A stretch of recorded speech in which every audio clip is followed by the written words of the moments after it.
प्यारे बच्चों नमस्कार। आज मैं व्यवहारिक व्याकरण के जिस विषय को लेकर के उपस्थित हुआ हूँ वो विषय है एक बिंदु, जिसे हम नुक्ता कहते हैं। तो बच्चों आज हम इस नुक्ते के विषय में जानेंगे।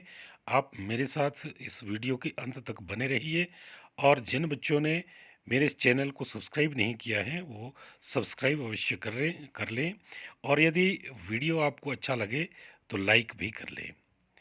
तो आज हम जानते हैं नुक्ता के बारे में। नुक्ता क्या है? एक ऐसा बिंदु जिसका बहुत ही महत्वपूर्ण योगदान है हमारी हिंदी में। तो आज हम उसी के विषय में आपको जानकारी देंगे। बच्चों, हिंदी में अरबी, फारसी और अंग्रेजी भाषा के अनेक शब्द घुल मिल गए हैं और जिन्हें हिंदी में ही अपना लिया गया है। भाषा के अनुरूप उच्चारण करने के लिए हिंदी के इन्हीं वर्णों के नीचे बिंदु लगाया जाता है। इसी बिंदु को ही हम नुक्ता कहते हैं बच्चों।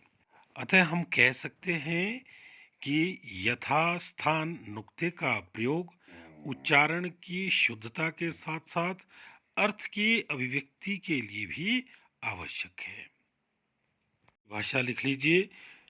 मूल रूप से नुक्ता अरबी भाषा का शब्द है और इसका मतलब बिंदु होता है। किसी व्यंजन अक्षर के नीचे लगाए जाने वाले बिंदु को नुक्ता कहते हैं। नुक्ता बच्चों विदेशज शब्द है। पिछले वीडियो में वर्णमाला वाले वीडियो में मैंने आपको बताया था कि कुछ शब्द विदेशी भाषा से लिए गए हैं, उन्हें हम विदेशज कहते हैं। नुक्ता युक्त शब्द आगत या विदेशज शब्द का ही उदाहरण है। उर्दू, अरबी, फारसी, अंग्रेजी इन भाषाओं के लिए इस नुक्ते का प्रयोग किया जाता है। अब हम देखते हैं बच्चों किस किस वर्ण के नीचे नुक्ते का प्रयोग होता है। पहला क, दूसरा ख, तीसरा गौ, चौथा ज और पांचवा फ। क के नीचे जब हम नुक्ते का प्रयोग करते हैं तो बनता है क। ख के नीचे जब करते हैं तो बनता है ख। गौ के नीचे जब हम करते हैं तो बनता है ग। ज के नीचे जब करते हैं तो उसे कहते हैं ज। फ के नीचे जब करते हैं तो उसका उच्चारण बन जाता है फ। इसे हम यूं भी कह सकते हैं बच्चों, अरबी फारसी भाषा से हिंदी भाषा में आए क ख ग ज फ वर्णों को अलग से बताने के लिए नुक्ता का प्रयोग किया जाता है, क्योंकि नुक्ता के बिना इन भाषाओं के लिए नए शब्दों को हिंदी में सही से उच्चारित नहीं किया जा सकता।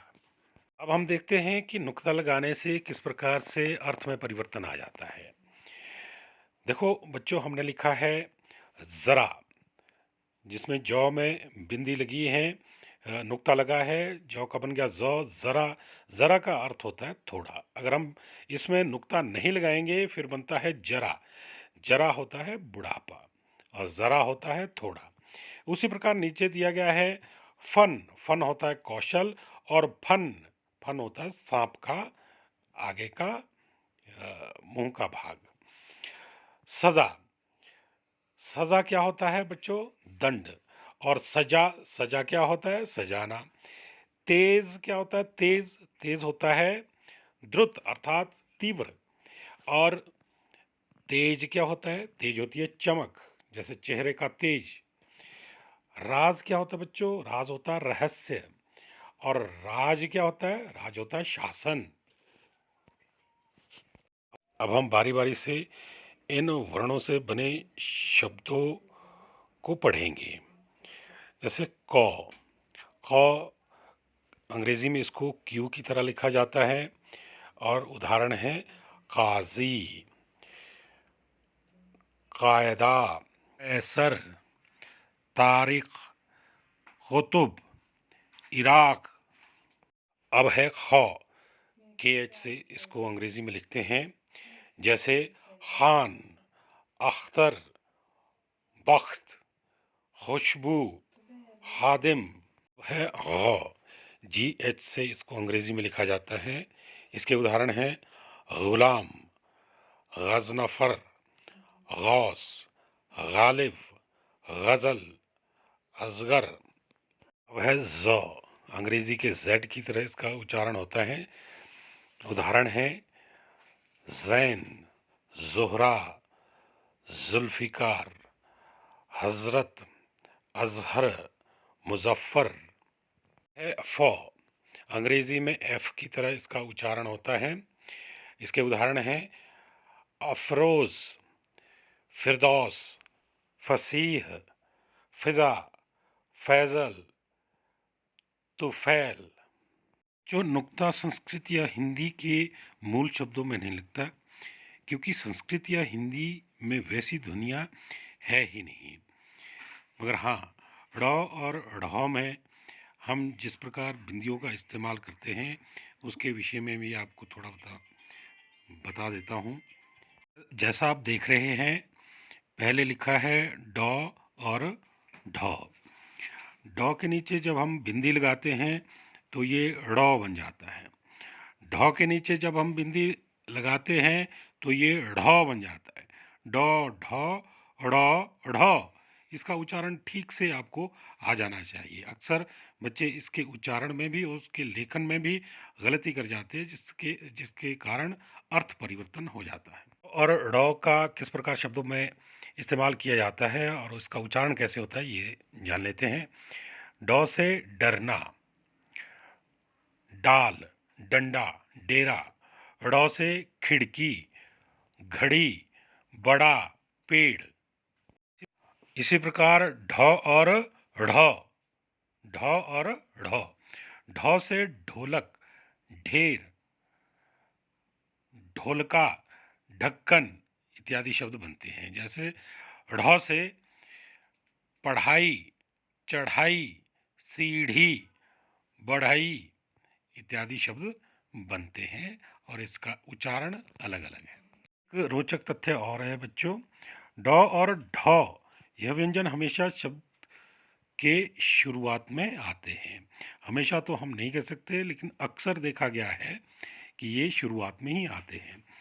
और दूसरी तरफ ड़ और ढ ये व्यंजन के प्रारंभ में नहीं देखेंगे, हमेशा बाद में आते हैं बच्चों। का हमें विशेष ध्यान रखना है बच्चों, कहाँ बिंदी लगानी है, कहाँ नहीं लगानी है, तो उसके उच्चारण के हिसाब से हमें वो इस्तेमाल करनी है। जैसे ड, ड से डमरू। ड से डमरू होता बच्चों, अगर हमने ड के नीचे बिंदी लगा ली तो वो बन जाएगा डमरू। डमरू तो गलत है।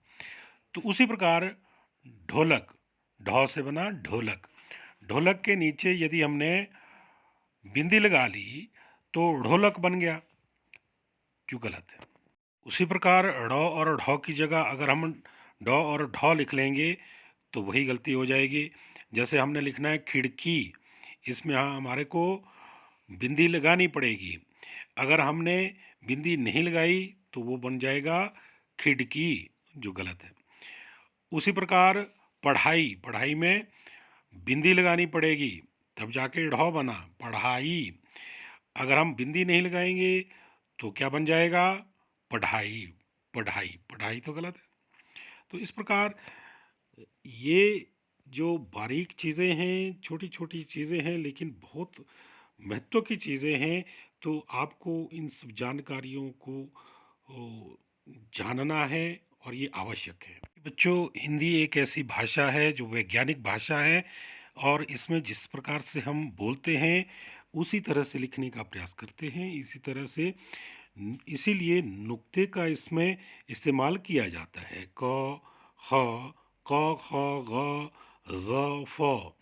ये सारे जो हमने विदेशी भाषा से लिए हैं वो इसलिए लिए ताकि हम उसको उसी तरह से उच्चारित कर सके जिस प्रकार से ये लिखे जाते हैं। जैसे उच्चारण किया जाता है उसी प्रकार से हम इसको लिख सके, इसलिए इस नुक्ते को लिया गया है। तो ये इसकी खूबसूरती है हिंदी की कि ये जैसी लिखी बोली जाती है वैसी लिखी जाती है।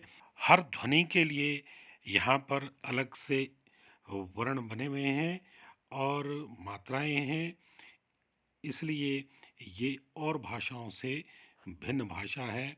ये बहुत ही वैज्ञानिक भाषा है। इसकी बारीकियों को हम सभी को जानना चाहिए। नमस्कार।